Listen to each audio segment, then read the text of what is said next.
Imagine living in a country where you were once a stranger. म विदेशी हुँ तर यो मन नेपाली बनेको छ। पहाडको शीतल हावा, पोखराको आँखा जस्तै ताल, हिमालको मुस्कानले मुटु छुन आउँछ। हरेक गल्ली, हरेक गीत, नेपाल तिमी नै मेरो प्रेमको कविता हौ।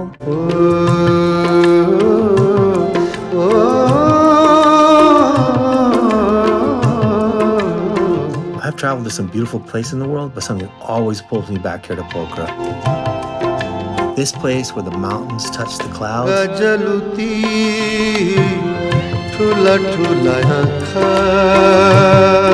and the lakes hold the culture of Nepal like a mother and a child. This magical spot challenges me, it excites me, reminds me what it feels like to be alive. And then it slows me down, blessing me with peace that I can't find anywhere else.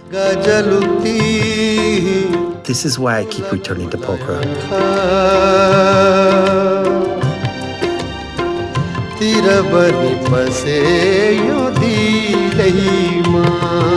Because every time I leave, I know I can't stay away for long.